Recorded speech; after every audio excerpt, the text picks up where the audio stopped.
नमस्कार. मी ऋषिकेश अरुण हेंद्रे महारिशिटेरियन टेल्स या माझ्या यूट्यूब चॅनलवरील शिवचरित्र मालिकेमध्ये शिवराय आणि पोर्तुगीज यांच्यातील संबंधाच्या पुढच्या भागामध्ये तुमचे सगळ्यांचे सहर्ष स्वागत.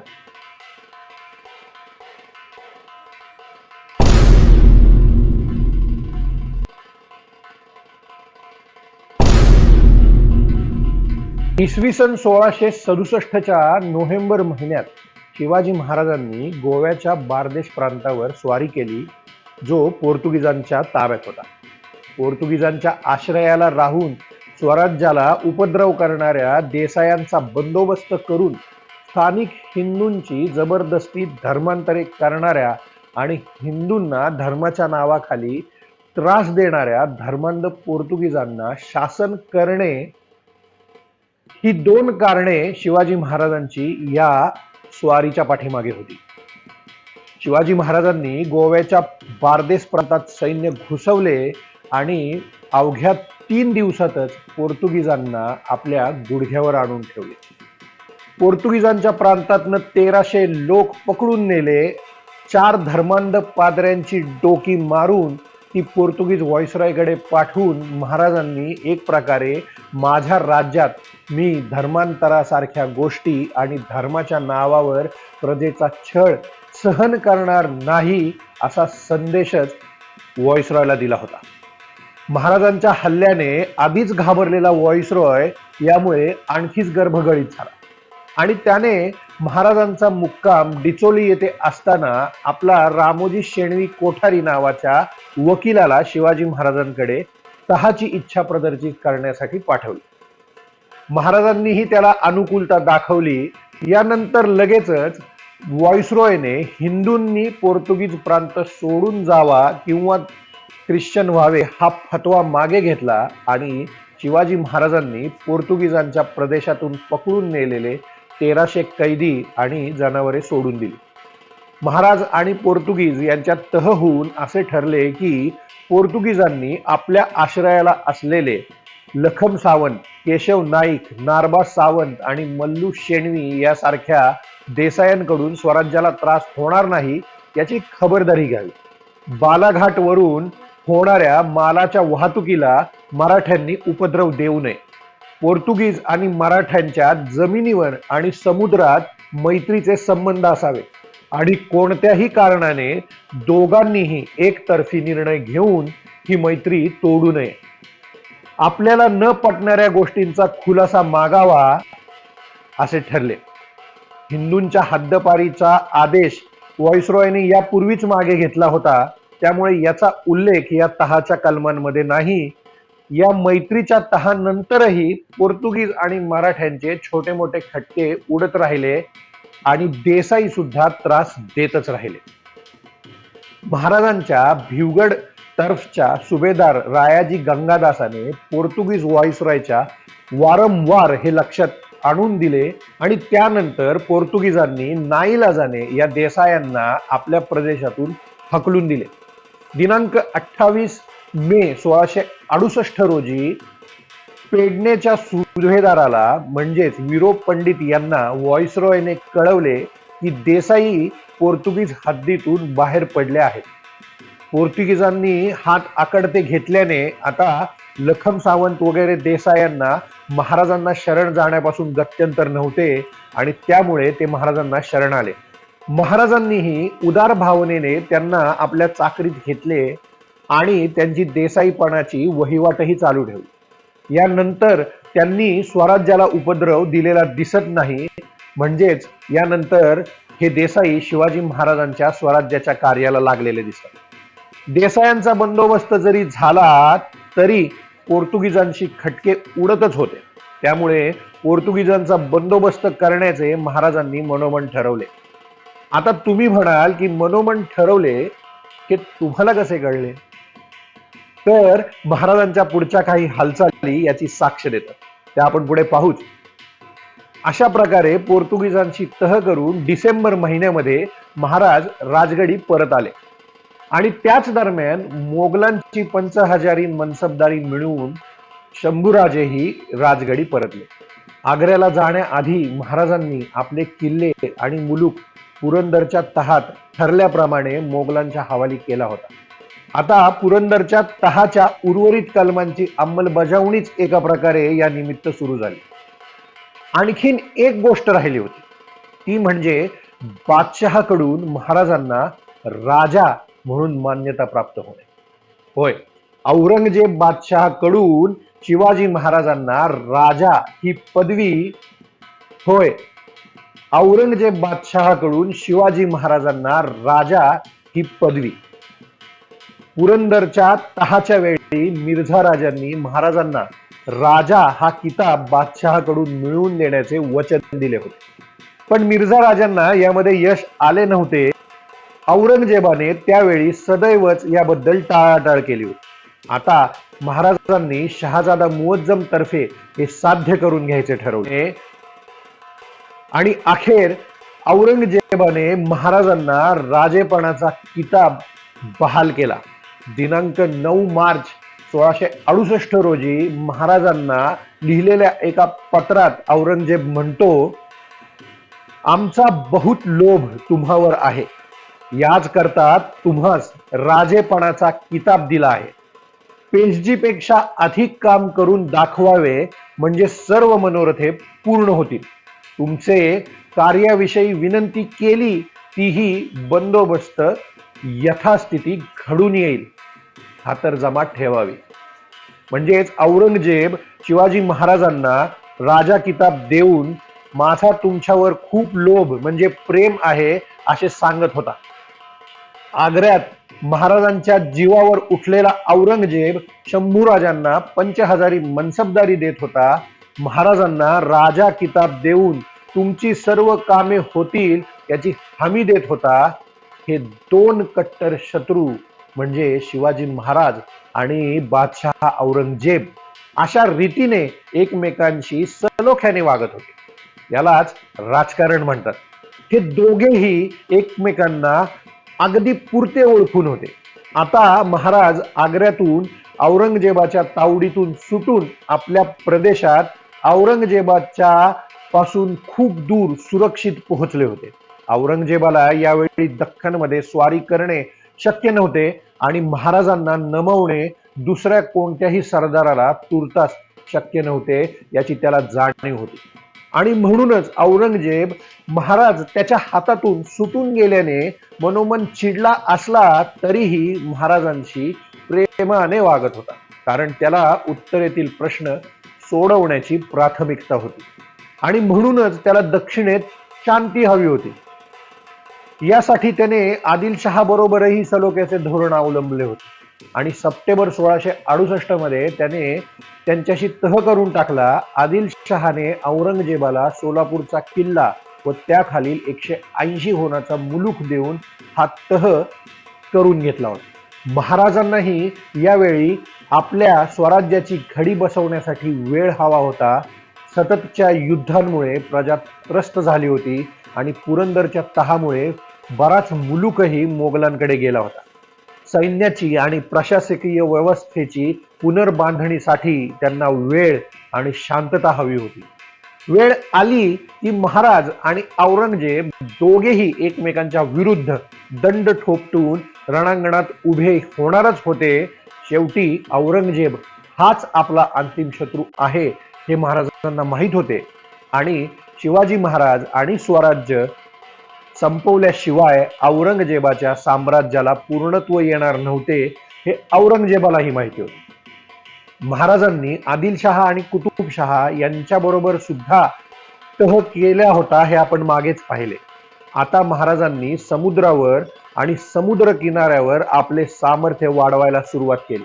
नुकत्याच बारदेशच्या स्वारीनंतर पोर्तुगीजांशीही तह झाला होता आणि पोर्तुगीजांच्या आश्रयाने स्वराज्याला त्रास देणाऱ्या देसायांचाही बंदोबस्त झाला होता.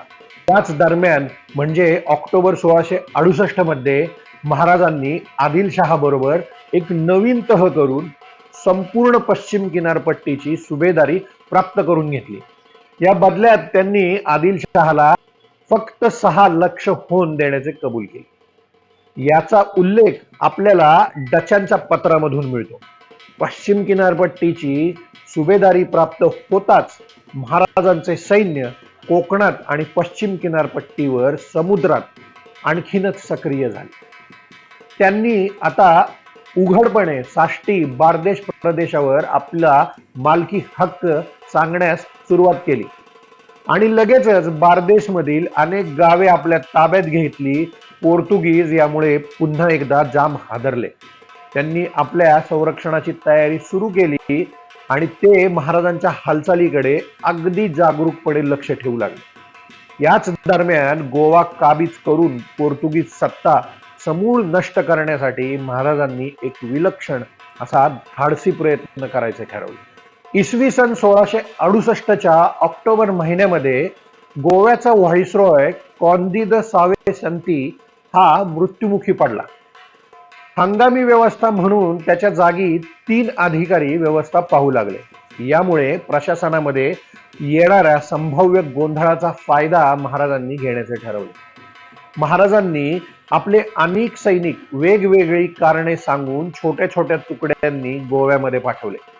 सुमारे 400 ते 500 सैनिक अशा रीतीने गोव्यामध्ये पोहोचले आणि ते गुप्तपणे गोव्यात राहू लागले.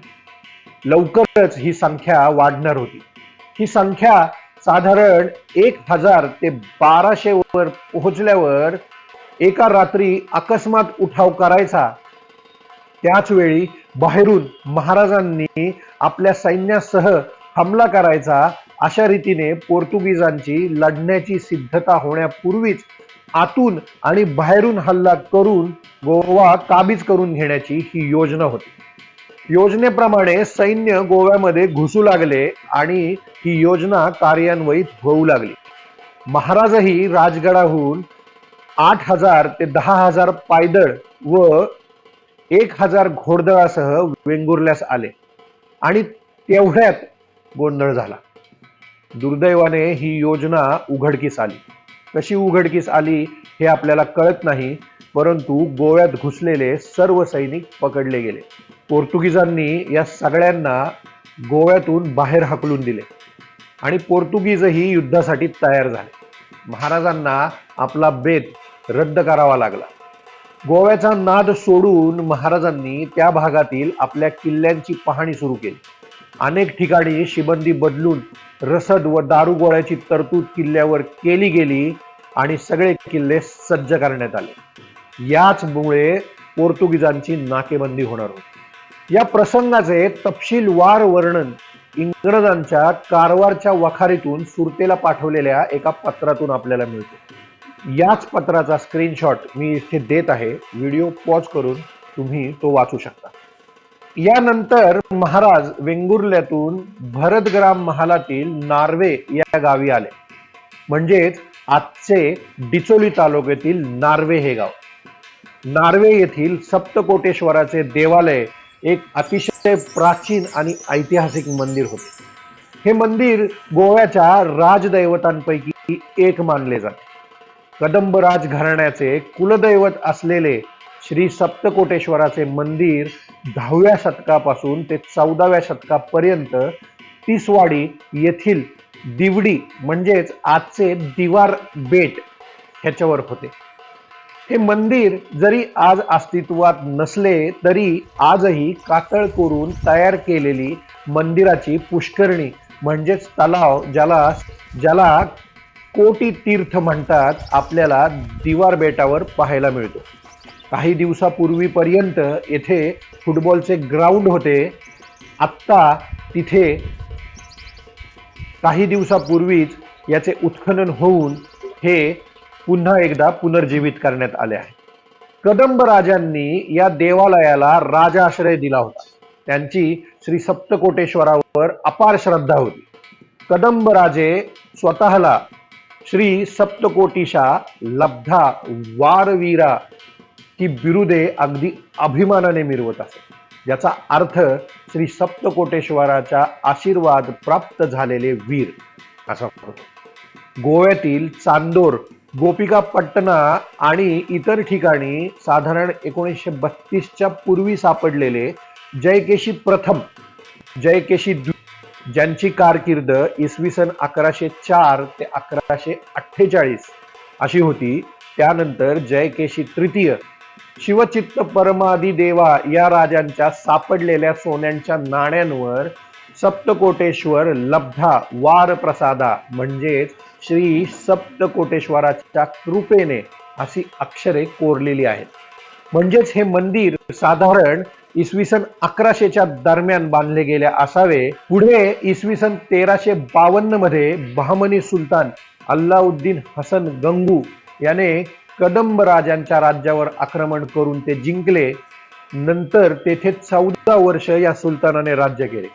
याच दरम्यान अनेक मंदिरे उद्ध्वस्त करण्यात आली. त्याचपैकी श्री सप्तकोटेश्वराचे मंदिर हे एक होते. मंदिर नष्ट करण्यात आले, परंतु मंदिरातील शिवलिंग जमिनीत पुरून ठेवले गेले. पुढे इसवी सन 1367 मध्ये विजयनगरच्या हरिहरराया राजाने बहमनी सुलतानाचा पराभव केला आणि नष्ट झालेल्या बहुतेक मंदिरांचा जीर्णोद्धार केला. यामध्ये सप्तकोटेश्वराचाही समावेश होता. हा जीर्णोद्धार इसवी सन 1391 साली दिवडी म्हणजे आजचे दिवार बंदर या बेटातच झाला. विजयनगर साम्राज्याचे मंत्री माधव मंत्री यांनी या मंदिराची पुनर्रचना केली. म्हणजेच विजयनगरच्या राजाने हे मंदिर जिथे होते तिथेच पुन्हा एकदा निर्माण केले. यानंतर पोर्तुगीज आले. इसवी सन 1510 मध्ये पोर्तुगीजांनी गोव्याचा काही भाग जिंकला. धर्मवेड्या पोर्तुगीजांनी इसवी सन 1540च्या सुमारास पुन्हा हे मंदिर पाडले.